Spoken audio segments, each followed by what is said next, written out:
하나님의 말씀 구약성경 신명기 26장 1절에서 15절까지 말씀입니다. 우리 한 절씩 교독하시고 마지막 15절만 합독하겠습니다. 1절 제가 먼저 읽겠습니다. 내 하나님 여호와께서 내게 기업으로 주어 차지하게 하실 땅에 내가 들어가서 거기에 거주할 때에 내 하나님 여호와께서 내게 주신 땅에서 그 토지의 모든 소산의 만물을 거둔 후에 그것을 가져다가 광주리에 담고 내 하나님 여호와께서 그의 이름을 두시려고 택하신 곳으로 그것을 가지고 가서 그때에 제사장에게 나아가 그에게 이르기를 내가 오늘 당신의 하나님 여호와께 아뢰나이다.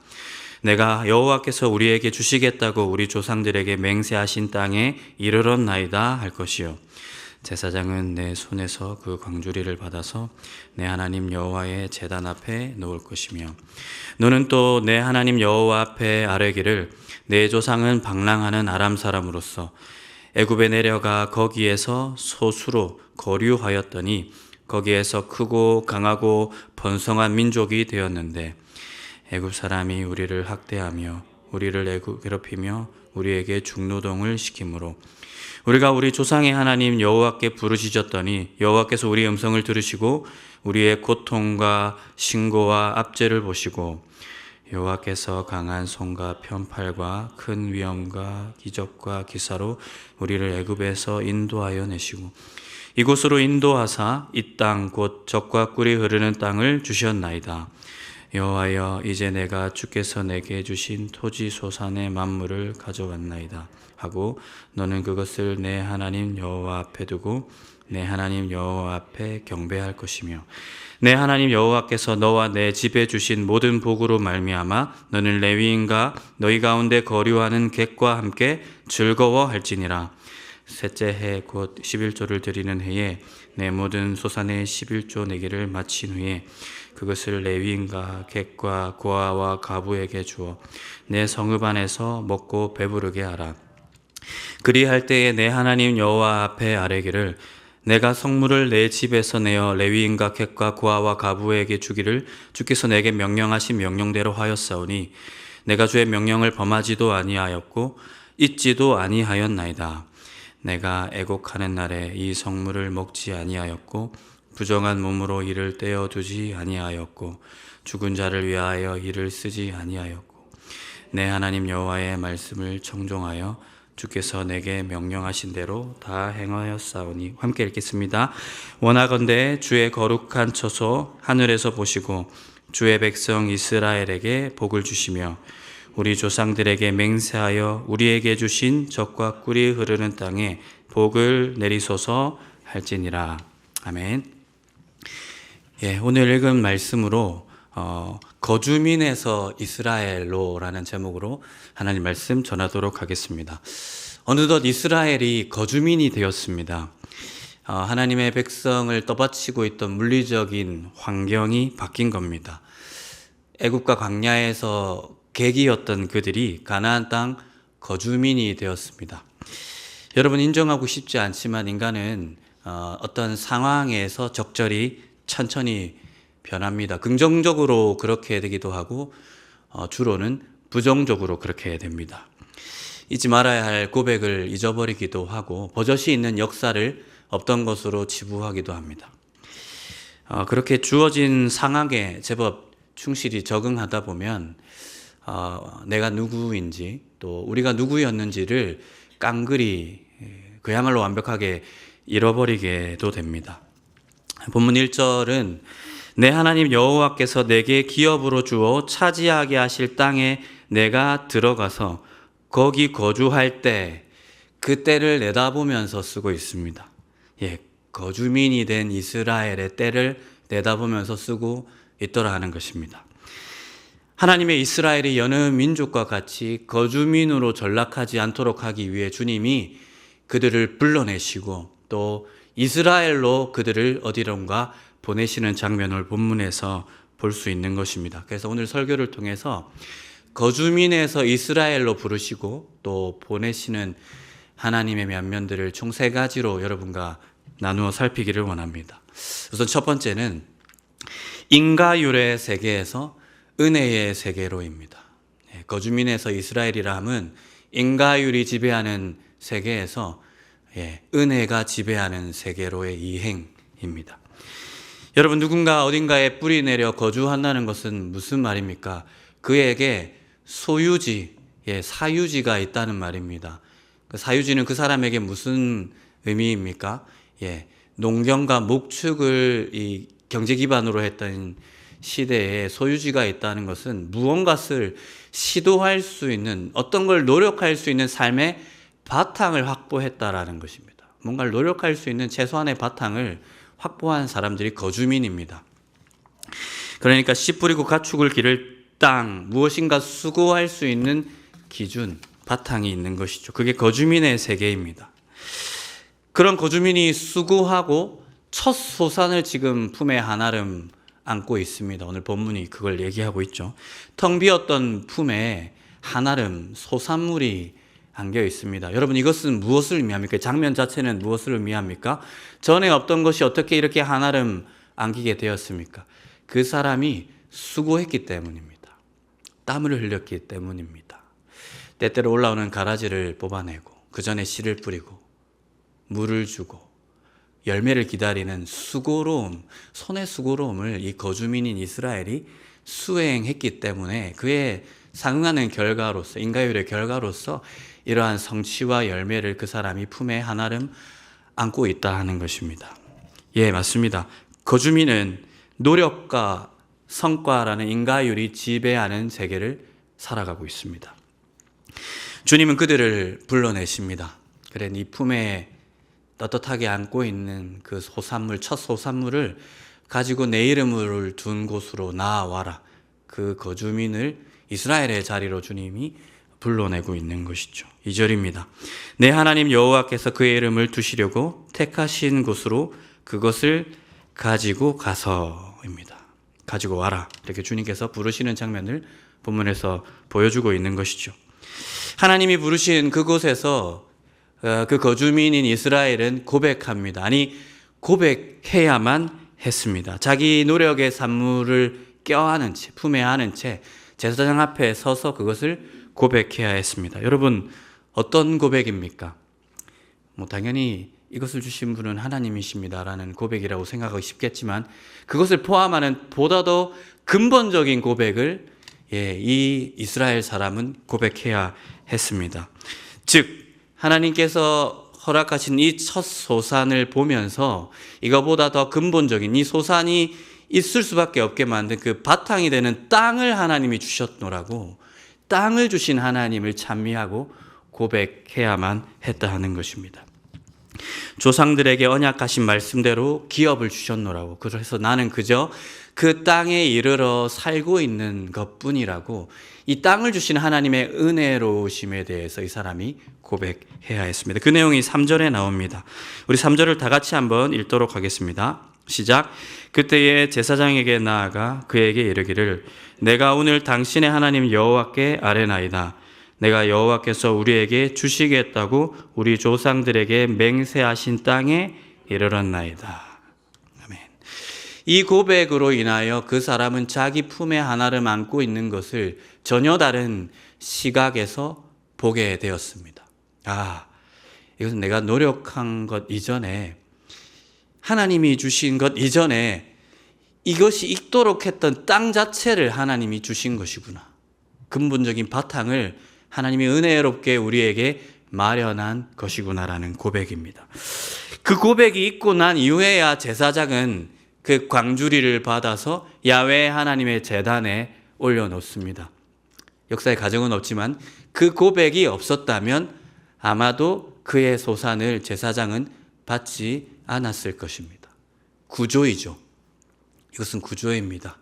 은혜를 고백하는 구조로 하나님이 이 사람을 불러내신 것입니다. 은혜를 고백하지 않으면, 하나님께서 나에게 근본적인 은혜를 주셨다라는 것을 고백하지 않으면, 즉 토지와 기업과 땅을 나에게 허락하신 분이 다름 아닌 하나님이다. 나는 그저 이곳에 거저 살고 있는 것뿐이다라는 이 고백이 없었다면 하나님이 받지 않으시겠다 하는 것입니다. 이 은혜를 고백하는 구조로 이 사람을 불러내고 있습니다. 그리고 이것이 끝이 아닙니다. 과정이 더 남아 있습니다. 이 사람은 앞선 고백, 그러니까 근본적인 바탕이 되는 은혜, 기업과 땅을 나에게 허락하셨다라는 이 고백을 보다 더 근본적인 차원, 아니 더 역사적인 차원에서 읊어야만 했습니다. 하나님께서 나로 하여금 기업을 얻도록 하시기까지 치루셔야 했던 구원 역사를 토시 하나 안 빠뜨리고 모두 읊어내야 했다 하는 것입니다.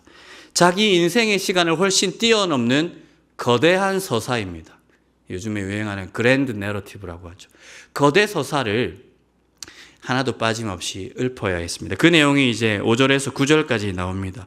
우리 그 사람이 놓인 상황, 제사장 앞에 그 사람이 서 있으며 이렇게 읊조렸다는 것을 좀 상상하시면서 5절에서 9절 좀 길지만 다시 한번 읽어보도록 하겠습니다. 시작. 너는 또 내 하나님 여호와 앞에 이르기를 내 조상은 방랑하는 아람 사람으로서 애굽에 내려가 거기에서 소수로 거류하였더니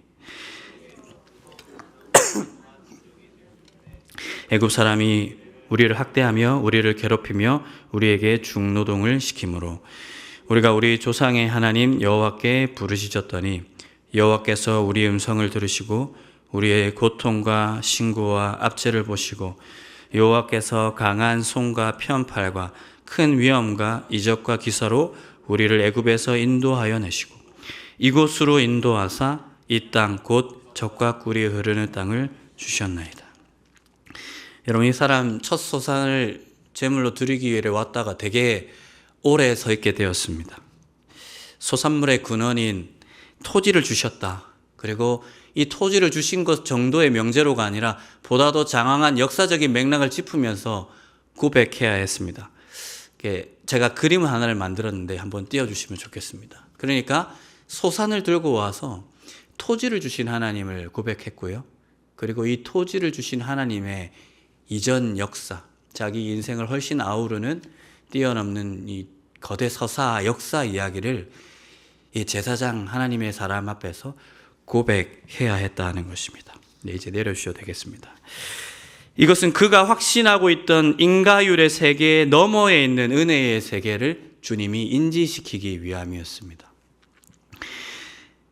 그것을 고백하도록 진짜 그렇구나, 이것이 객관적인 사실이구나 하는 것을 주님이 그를 설득하시기 위한 과정입니다.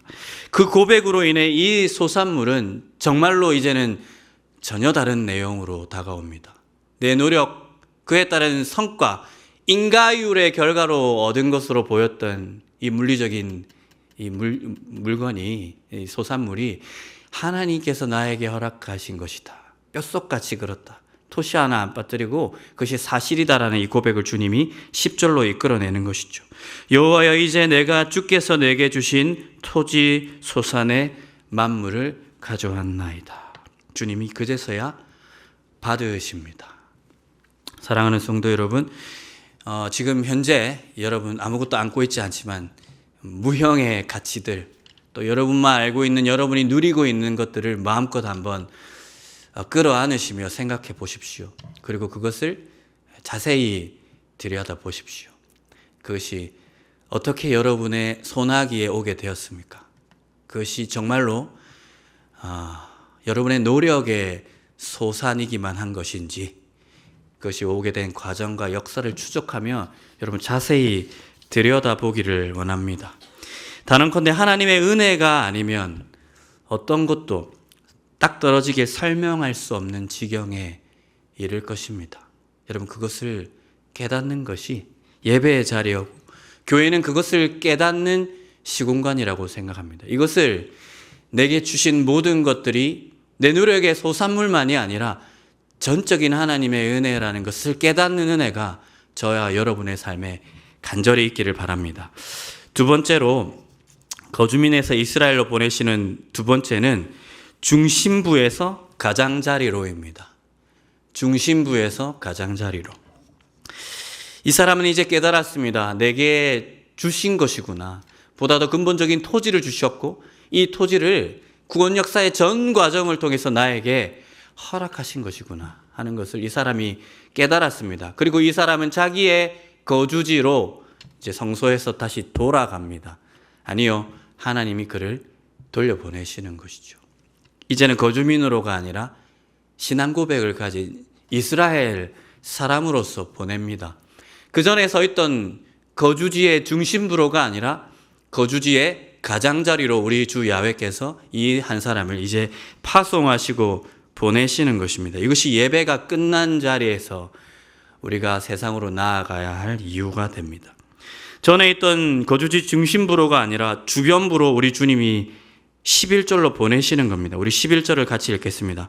내 하나님 여호와께서 너와 내 집에 주신 모든 복으로 말미암아 너는 레위인과 너희 가운데 거류하는 객과 함께 즐거워할지니라. 노력과 그에 따른 성과라는 인가율로 지배되는 세계성 안에서는 소산을 품에 안은 그 사람은 칭송받는 사람이었습니다. 왜냐하면 적어도 놀지 않은 사람, 게으르지 않은 사람이었기 때문입니다. 그래서 적절히 성취를 누리는 그런 세계 안에 그 사람은 살아가고 있었습니다. 닫힌 세계입니다. 모든 일어나는 현상을 인가율, 노력과 성취라는 구도로 설명하는 것은 완벽하게 닫힌 세계를 뜻합니다. 그러한 거주민의 시선에서 불편하게 다가왔을 존재가 있습니다. 바로 무산가들입니다. 소산이 없는 사람들. 손에 어떤 것도 들고 있지 않는 사람들입니다. 아니, 손에 어떤 것도 들 것이 없을 수밖에 없는 토지와 기업이 없는 사람들입니다. 오늘 우리 본문에서 레위인, 객, 고아, 과부로 표현되고 있습니다. 모두 기업 없는 자들의 전형입니다. 거주민의 시선에서 그들이 어떻게 보였을지 우리는 상상하기 어렵지 않습니다. 어떤 시선으로 보였을까요? 게으른 사람. 뭐라도 노력하면 저 신세를 면할 텐데 라는 판단의 대상이 되는 사람들, 모자란 사람들, 한심한 사람들입니다. 그래서 내 거주지 가장자리로 밀려 이제 발끝으로 겨우 그곳에 버티고 있는 경계에 서 있던 그 사람들입니다.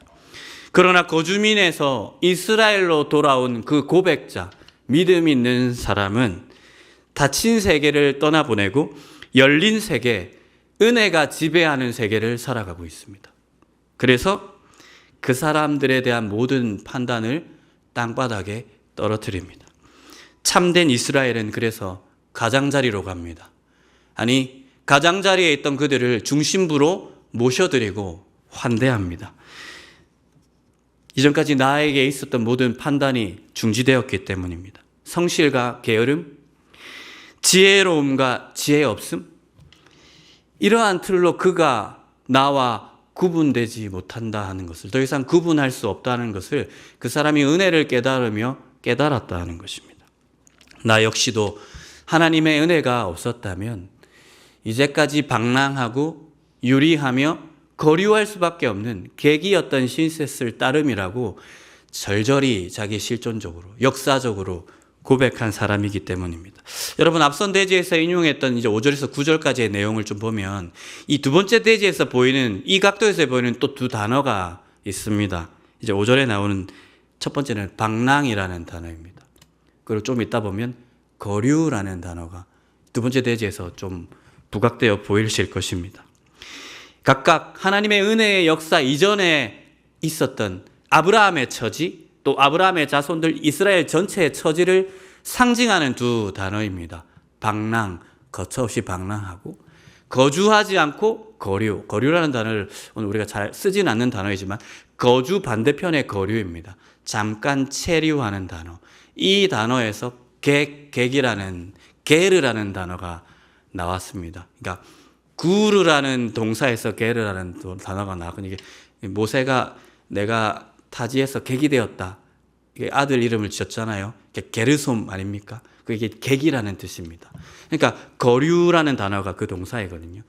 그러니까 쉽게 말해서 이 각도에서 우리는 무엇을 보냐면 방랑과 거류를 벗어난 역사적인 요인이 인간의 노력이 아니었음을 5절에서 9절까지 이 각도에서 또 볼 수가 있는 것입니다. 노력, 성실, 그러한 틀을 가지고 지금 이스라엘이 자기가 누리고 있는 것들을 그 어떤 것도 설명해낼 수가 없습니다. 여러분, 아람 지역에서 방랑하던 아브라함이 어떻게 약속을 누리게 되었습니까? 그가 성실해서? 노력해서입니까? 인과율의 세계에 극단치를 아브라함이 충족했기 때문에 절대 그렇지 않습니다. 이스라엘이 지혜로운 전술을 짜서 부지런히 싸워서 애굽과의 전투에서 이겨서 출애굽하게 되었습니까? 그래서 거류민, 애굽에서 거류하던 신세를 극복할 수 있게 되었습니까? 모두 아닙니다. 역사적으로 모두 틀린 것이 된다 하는 것입니다. 은혜입니다. 독수리 날개로 그들을 업어 값없이 거저주시는 하나님의 구원 역사, 그 구원 역사, 은혜로운 역사, 은혜를 나누시는 역사가 아니면 이스라엘은 자기가 지금 현재 누리고 있는 그 어떤 것도 설명해낼 길이 없다 하는 것입니다. 그러므로 은혜를 깨달은 참 이스라엘은 고통받고 있는 타자의 얼굴에서 다름 아닌 은혜 이전의 자기 얼굴을 실존적으로 마주하는 사람입니다. 이 구도가 계속해서 나옵니다. 대표적으로 신명기 10장 19절입니다. 너희는 나그네를 사랑하라. 전에 너희도 애굽 땅에서 나그네 되었음이니라. 호의가 아닙니다. 은혜 받은 자의 의무로서 고통받는 자의 얼굴에서 나의 과거의 실존을 잊지 않는 성실함, 그 신실함을 지켜가는 것입니다. 은혜의 세계를 사는 이스라엘은 그래서 가장자리로 가는 겁니다. 아니, 갈 수밖에 없는 것입니다. 내게 주신 풍성히 누리는 이 은혜를 기업 없는 자들, 바탕이 없는 자들에게 나누며 그들과 함께 즐기는 삶을 살아가는 것입니다.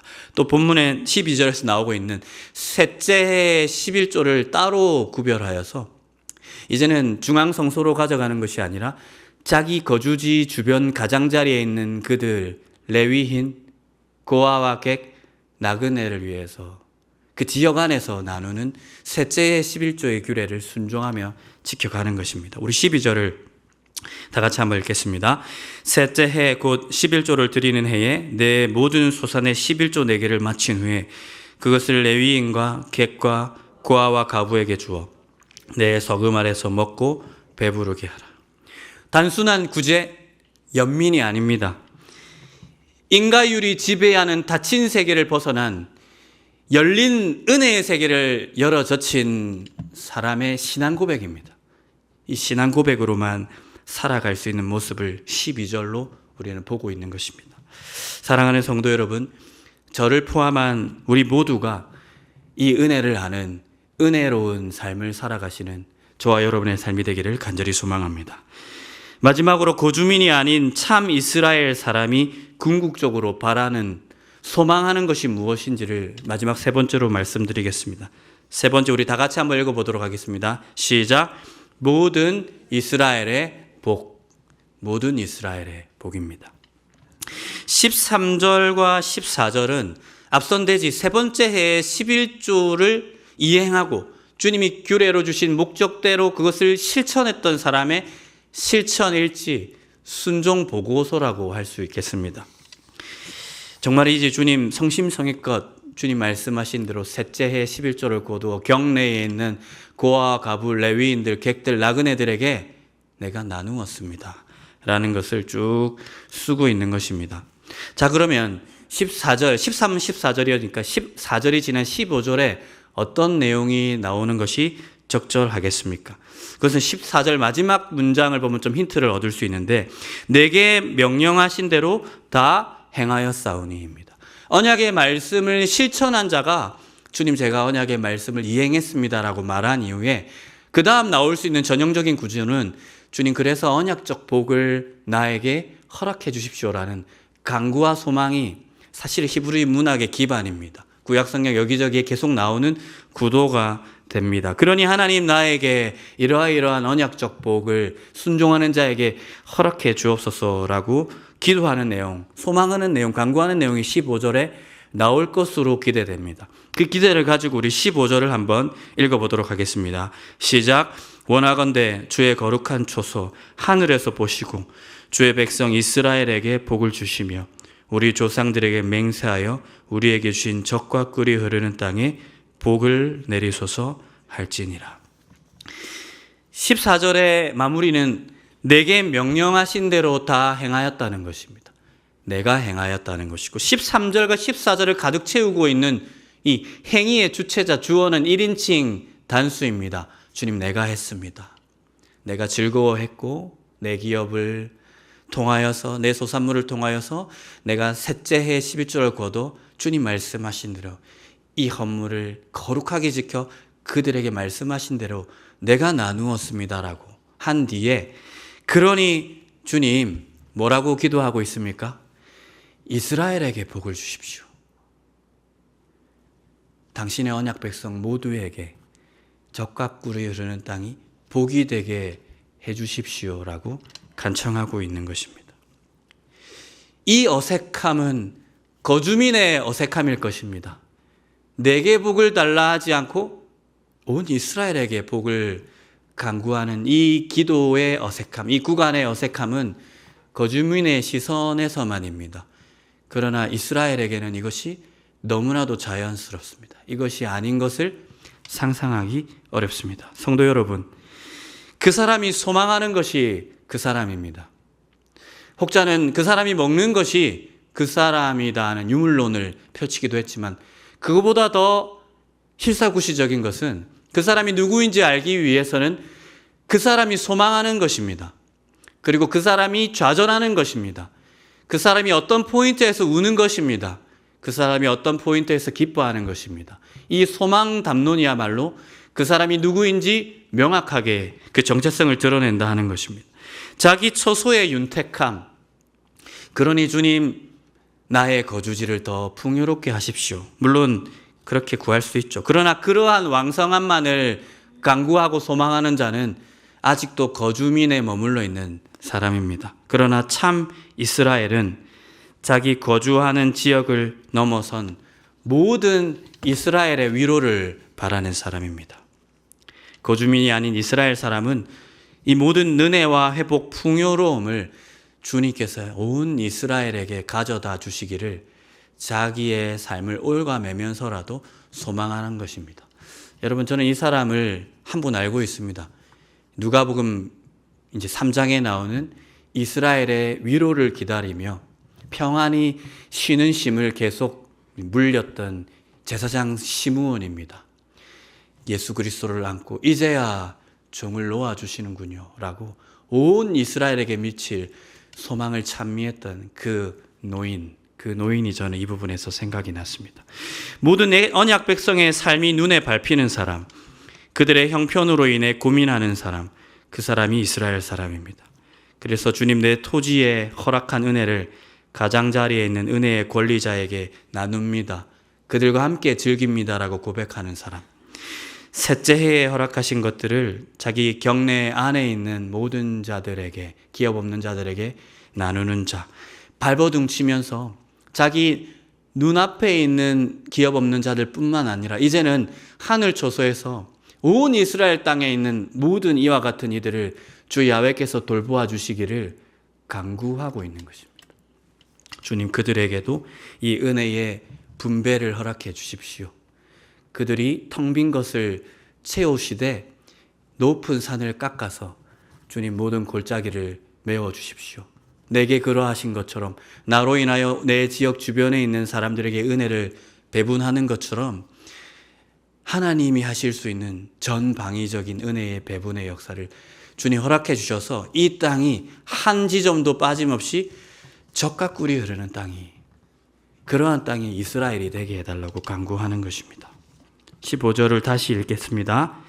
원하건대 주의 거룩한 처소 하늘에서 보시고 주의 백성 이스라엘에게 복을 주시며 우리 조상들에게 맹세하여 우리에게 주신 젖과 꿀이 흐르는 땅에 복을 내리소서 할지니라. 사랑하는 성도 여러분, 저와 여러분 모두가 더 큰 것을 소망하는 인생들이 되었으면 정말로 좋겠습니다. 거주민에서 참다운 이스라엘로 조금씩 자리를 옮겨가는 지혜와 결단, 용기, 그 고백이 우리 샘물교회 가운데 가득하기를 주님 안에서 간절히 소망합니다. 이 시간에 우리 찬양하겠습니다. 낮은 곳으로 찬양하겠습니다.